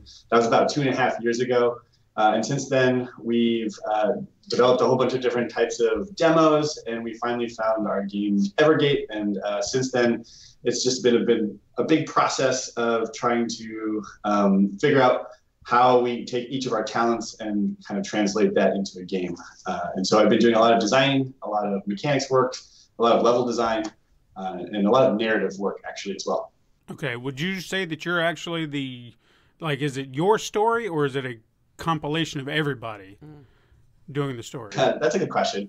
I think I drive the narrative forward. It's my story, but the team really kind of fills it out and helps guide it in a direction that we're all excited about. Now, what about you? Is it Ariel or Ariel? Ariel. Ariel. Okay, I apologize. All right, so who are you within Stone Lantern? Cool. So as Kent mentioned, I was recruited by him. He actually used to be my boss at a previous job, so that's how we know each other. And he still is here. No, we don't think about that. So I do pretty much software is my focus, but I draw from some talents in procedural animation and visual effects as well. I'm like very much the bringing Cynthia's graphics to life kind of guy. I do a lot of the engine development to make sure that the game's going to run smoothly, to make sure it's going to be like performant, make sure we can get it onto all these platforms that we need. So a lot of the real game engine design that is specialized for us. Like we're building in Unity, so that they do a lot of the heavy lifting, but making sure that our game is going to be something that we can all develop and it's going to run smooth, is not going to have any bugs. I mean, that is the burden that I bear. You're the guy to break it. Yeah. And Cynthia, you are the artist. They told us that you were the person who designed, I guess, the look of the game. And we were really wanting to meet you as well back then. So is that just what you've done? Like the entire world, the characters, that's all you? That's, yeah, pretty much. Everything that you see on screen, minus the special effects, was made by me. Okay. And as far as like the main character, is it Kai or Ki? Ki. Okay. So was that your design, or was that based on someone else's rough idea and you just refined it? So Ki actually went through several character development iterations. She used to be completely different, and after many, many team meetings and reviews, we actually came upon the design of Ki. So it is an original design, but it's inspired by like the soul flame of like a spirit creature, a ghost creature, because it is set in the world of the afterlife. Okay. They pulled that off, I think. Oh yeah, absolutely. It's one of my favorite iterations of our main character had the flame just on the back of his head, and it kind of looked like a receding hairline for a while. And we got that feedback. And we're like, oh yeah, a little party in the back action going on. Yeah. So a lot of tweaks, but we're happy with how it ended up. So explain to us, where does the name Stone Lantern come from? Like, what spawned that? So that's a good question. We had been working together for, I don't know, something like 6 months at that point, and we were like, okay, we need to brand ourselves, right? At least internally, we need to have a name that kind of unify us into a group. And so we went on a journey to to find our name. And at the very beginning, we said, okay, everyone dump out all of the cool words and names that you can dream up. And we had this spreadsheet that was probably filled with like hundreds. Hundreds of names, at least 700, 800 names. And then we went through a process. So I actually like to think about that as one of our defining moments on how to figure out how to work as a team. Because we all have like really strong opinions, and we feel like we're creative people. And so we threw out all these names. We have huge opinions about which ones work, which ones don't work.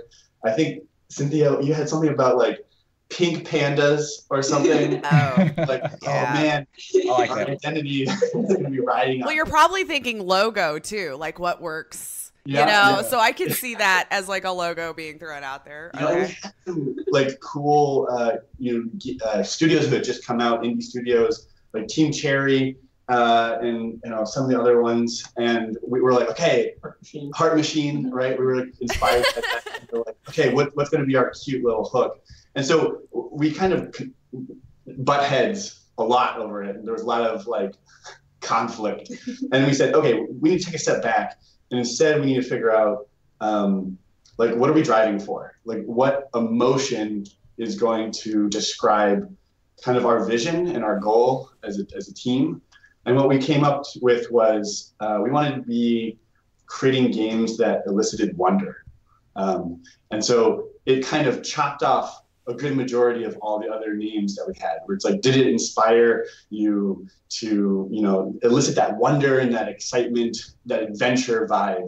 And so it really quickly narrowed it down to a few, and Stone Lantern was our favorite of those. That's a great story about it. Fun fact about all this is that the name Evergate was on this list.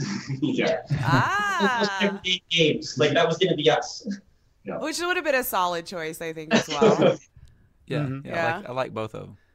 Although I want a pink panda T-shirt. Right?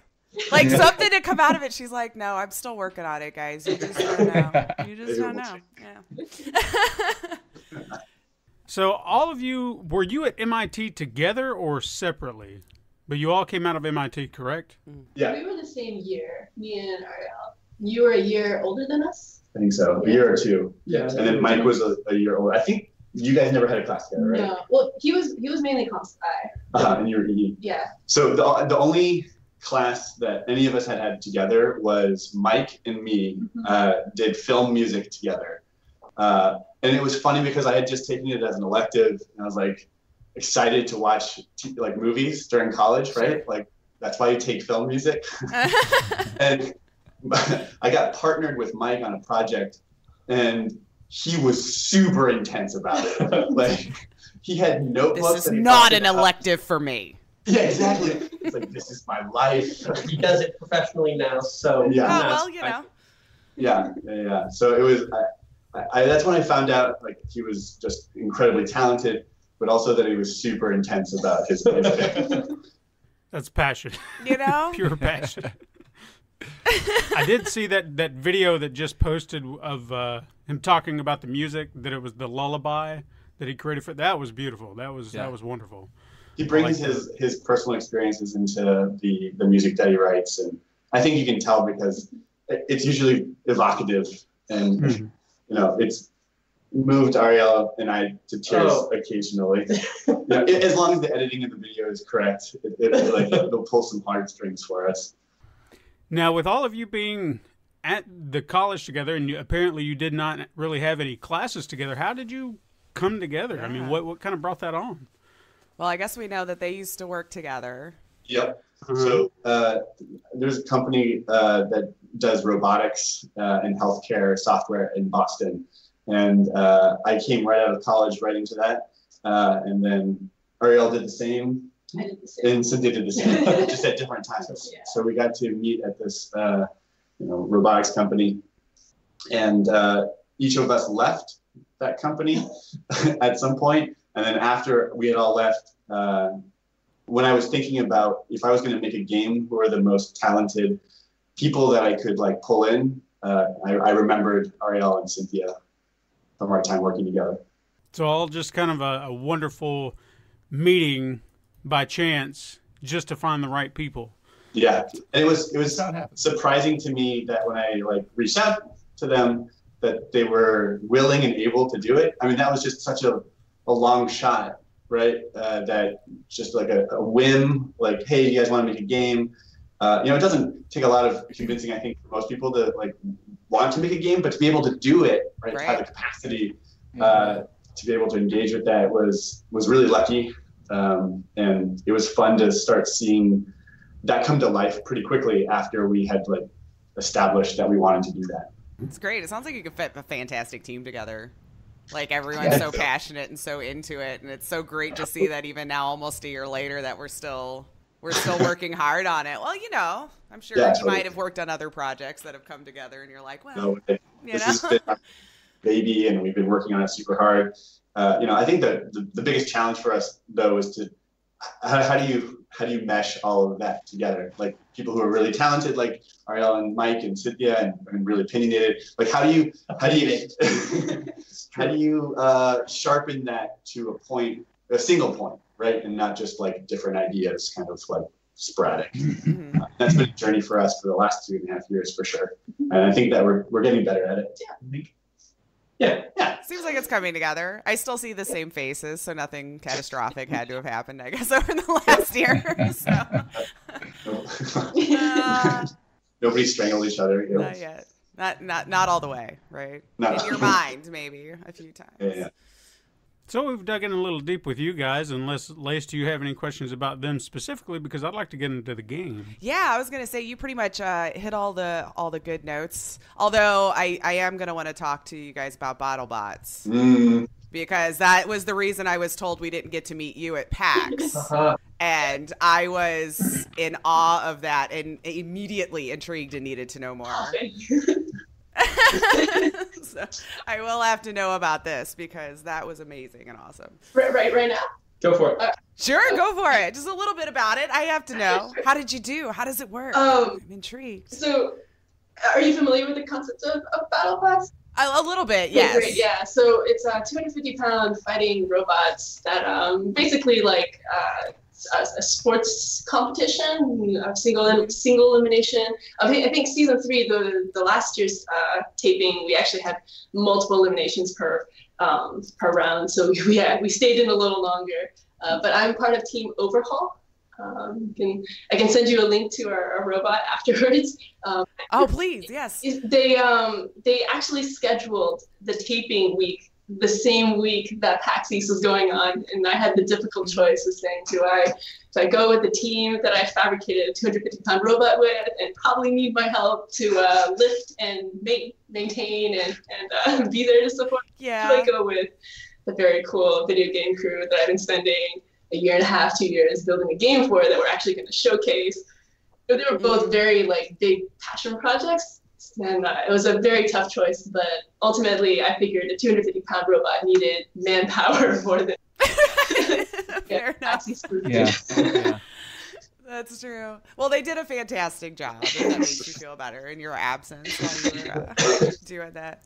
No, I just thought that was freaking awesome when they were like, well, and she's not here because of this. And I'm like, okay, what? I want to know more about this. I need to know more. I remember you telling me about that. That's why she wasn't there when we were How there. did it do? We unfortunately the BattleBots team, we won one fight, but we had very close fights and very entertaining fights, which was good for TV. So that was, oh, well, there you go. Does that mean You it have just to go back and catch no, it. well, it went on fire. Oh, jeez. Multiple times. That, on purpose, though, right? I mean, It's a scare tactic. Intimidation. I mean, yes. yeah. Yes. This was that's one of my powers as a battle bot. Every 2-minute mark, it would just light itself on fire. Exactly. It was planned. It was programmed in, I swear. Oh. Well, anyway, thank you for indulging me in that. No problem. So, yeah, Evergate. Yes, let's talk about the game itself. I guess I'm trying to figure out what would be the best question to ask first. What was the origin of Evergate? Like, where did that idea come from? Okay, so it's not like we had a game idea walking into this. I think we kind of approached it differently. We were all excited about maybe making a game that's how the team formed. But the idea for Evergate in the form that you guys saw at PAX East, the reality is that pretty much came to life. The true tangible form of that came to life about 2 weeks before PAX East. The truth is out.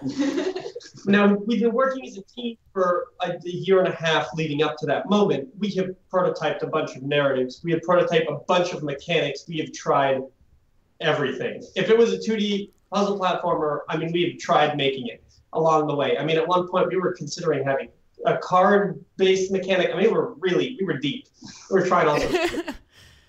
But what you guys saw at PAX East was really the first time that anyone was seeing it that wasn't us. We were like, oh my God, this is it. We built it 2 weeks before. We believed it. It was a lot of drawings on napkins. It was a lot of paper prototyping and us laying out levels that way.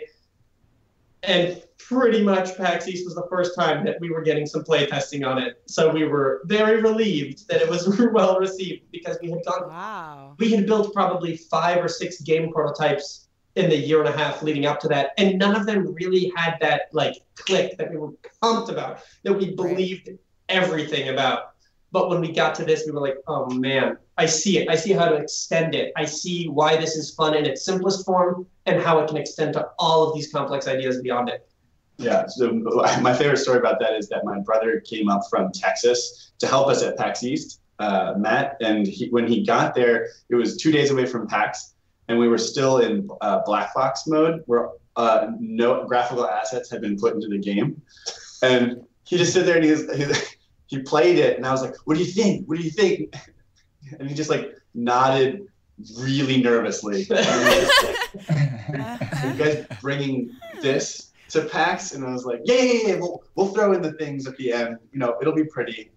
But it was a real push at the end. But like Ariel said, we hadn't found what was fun, and so we scrapped so many different ideas.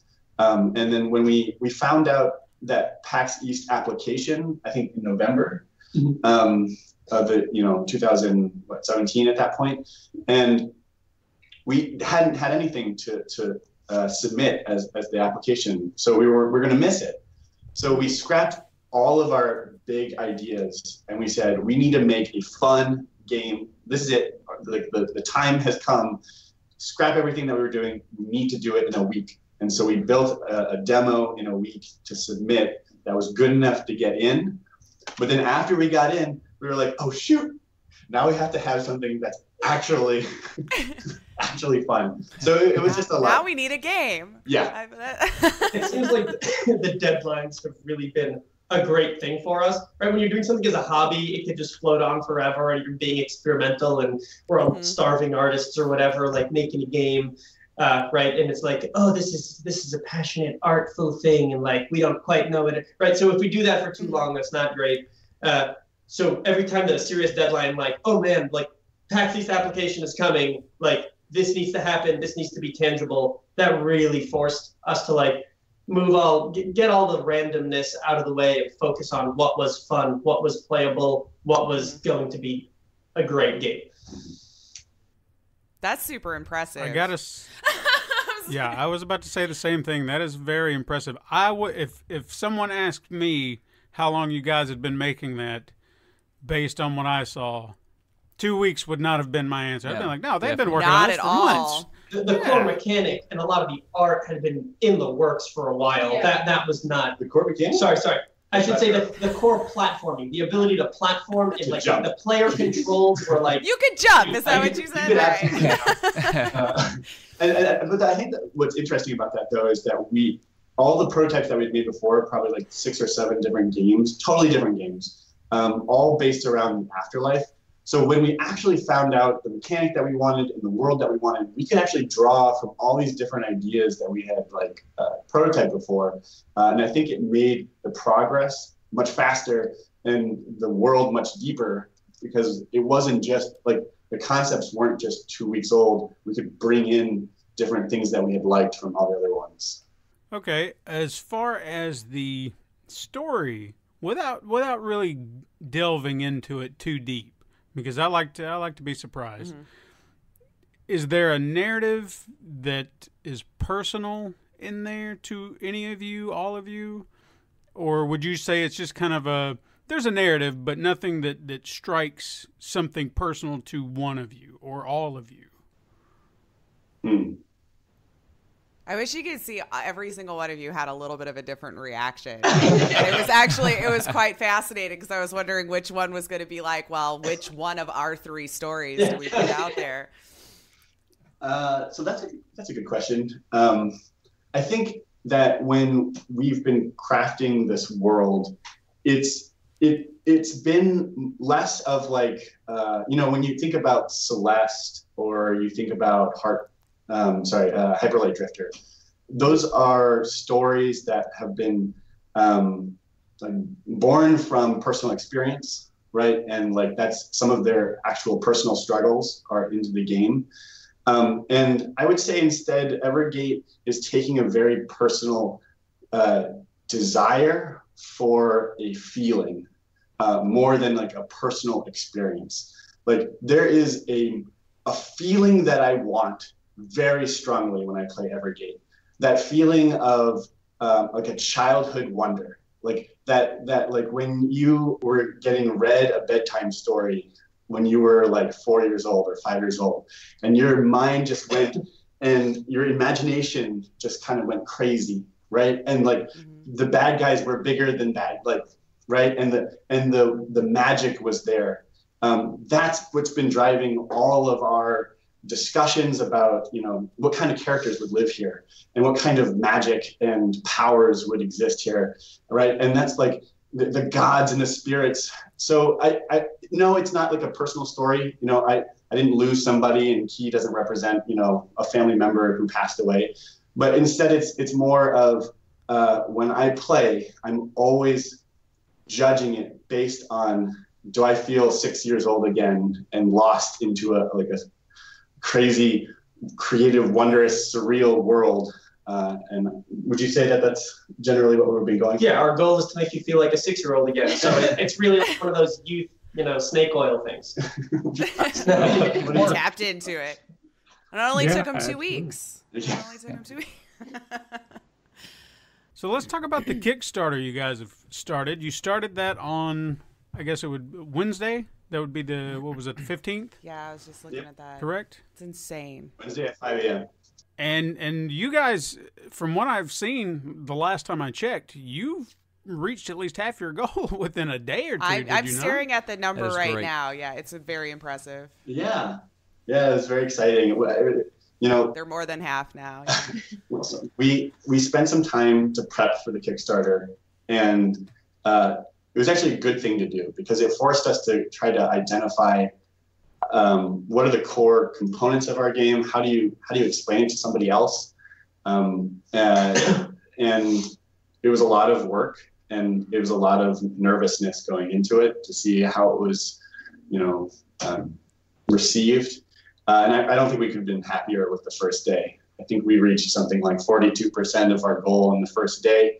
And it was a little bit emotional. Like we had been working I imagine. Oh yeah. tired. And when you saw our friends and family and people we didn't even know, back up, the game and, put their support into it, it was very emotional. That plushie is so cute. Oh my God, yeah. You guys. When I saw that on Twitter, I'm like, dang it. And I'm like anti-clutter, bringing extra junk into the home. But I'm like, now I want that thing so bad. So is that something you're thinking about maybe after the game, after, just some merchandise? Some merch. Like, hey, is this? Because that would You sell. should. Yeah. We need to get to the game first. Yeah. Also, we have to purchase 500 of them as the minimum to produce. Oh, really? So we're gonna have 500 of them. So. Oh, wow. Well, bring them to PAX, guys. Yeah, it's not a bad idea. I mean, you probably could, right? Are you allowed to sell merch there? I don't know. Or no? I think we have to ask. Yeah. It's probably a whole separate license you got to get. You're right. If But you at least could. have one or two up there. People I felt like would everybody was selling gravitate pins towards or something. Mm-hmm. Everybody had pins, but I don't think you were selling those. Yeah. Like that was just, hey, advertise my game for me. Yeah. That's what it was. But I am excited to see that you are at least taking 2 people to dinner. Yeah. For a while there, nobody had done that one, and we're like, oh no, are we not popular? Why? Yep. Or maybe PAX East tickets sold out. No, I'm not gonna. Like, oh well, we could do this. No, they seem like good guys. No, that'll be exciting. I kind of want to hear about how that goes. So maybe we shouldn't spoil it for them. But where are you taking them to dinner? Yeah.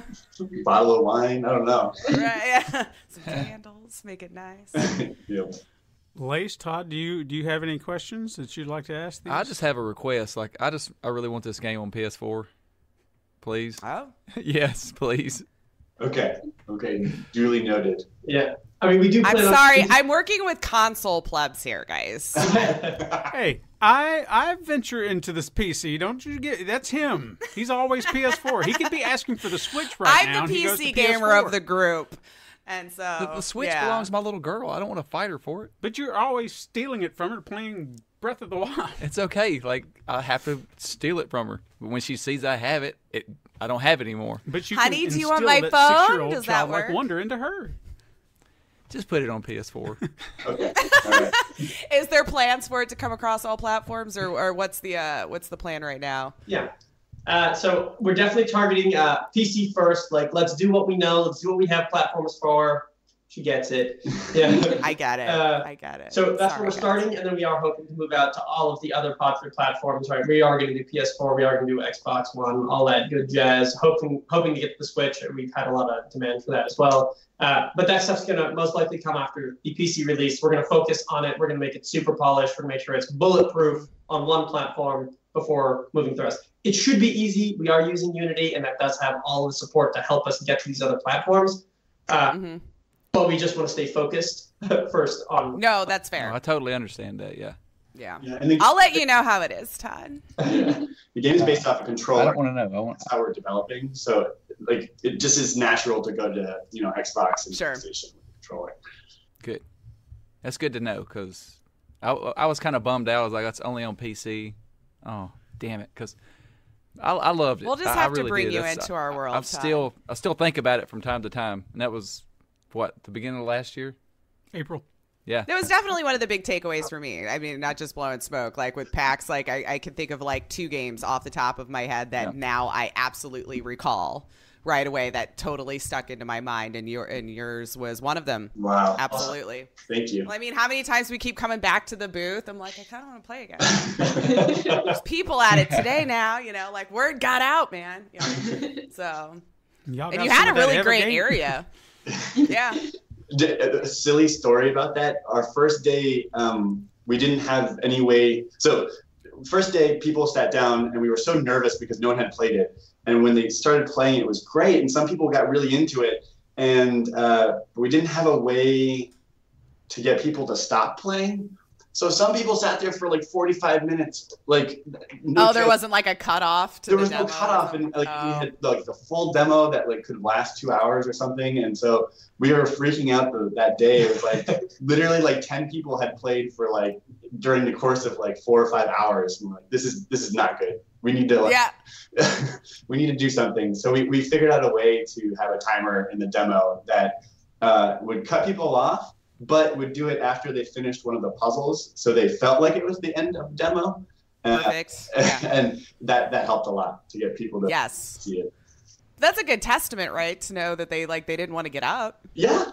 I mean, they're at PAX. They're willing to sit there for an hour or 2 on one game. Hey, that's. It was a good problem to have, but it was definitely a problem. Well, I even remember was it Saturday that you had to add PCs or laptops and stuff that you were bringing in? We only came in with 2 laptops on the first day. We're like, okay, like we got 2 laptops, no problem. We'll see how this goes. And then we realized that we needed more, so we scrounged to get other machines, desktops, whatever we could get our hands on. We ended up having 4 by the end. That's it was amazing to see how it flourished the whole weekend even. Adapted.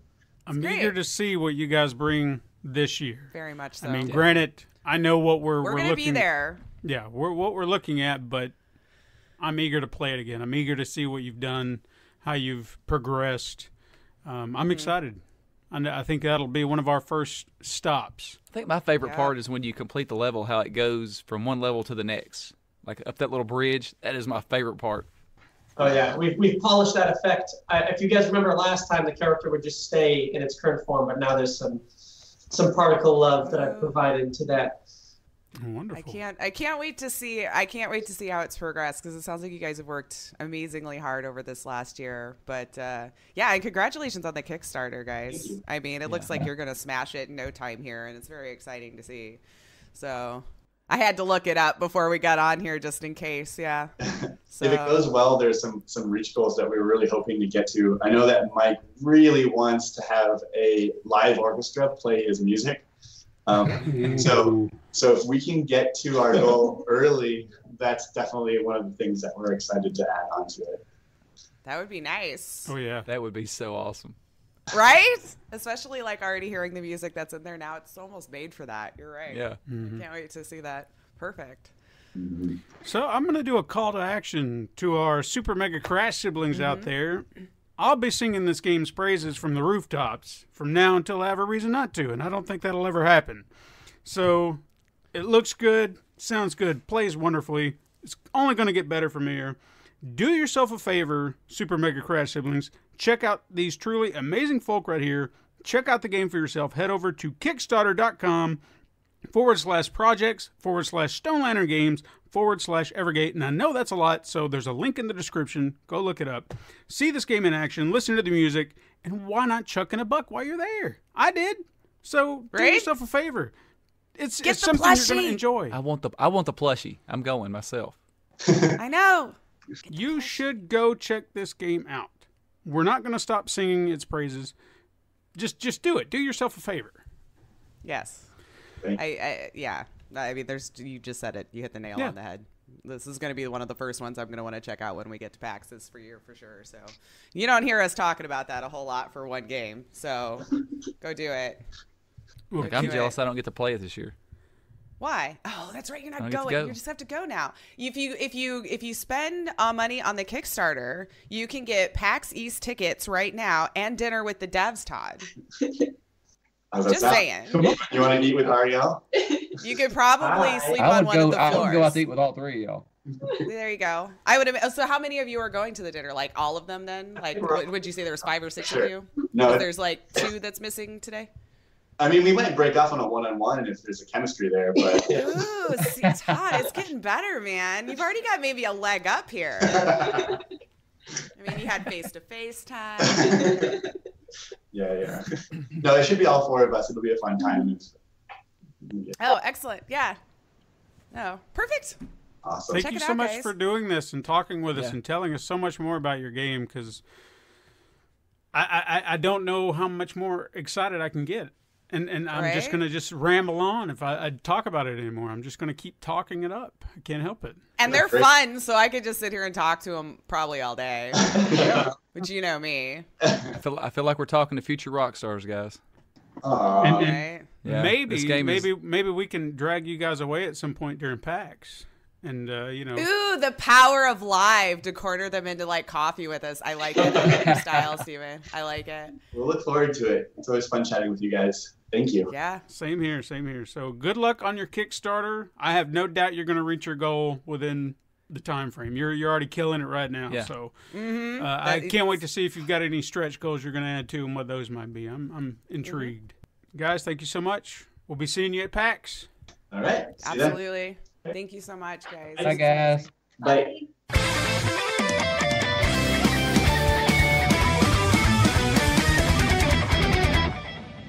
That's our show, guys. We're done. Wasn't that so much Good fun? show. Good talk. A lot of fun. A lot of talk. That was our surprise. Yeah. That we mentioned at the beginning of the show. Did we? That we had. I said we have a surprise today. So we had a fun morning, is what I said. But we can't talk about it. Yeah.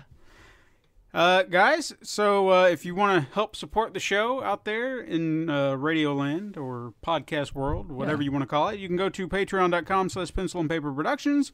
You can follow us on Twitter at SuperMegaCrash. You can find us on Instagram. Shoot us an email at supermegacrash@gmail.com. Don't forget to tell your friends to find us on the Pencil and Paper Podcast Network, found on Apple Podcasts, Podbean, Spotify, Google Play, Stitcher. You know where you can find us. All them places. That's where you're listening. Just tell people to find them.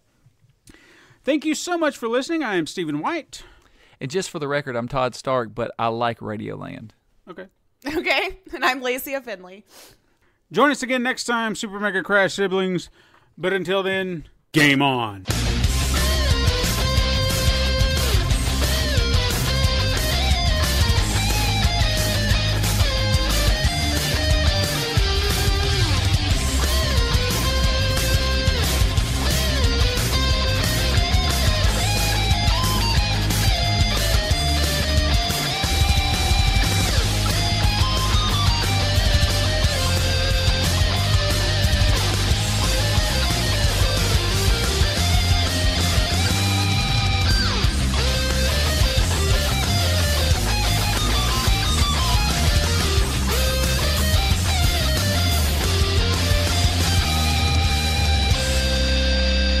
This has been a Pencil and Paper Podcast Network production.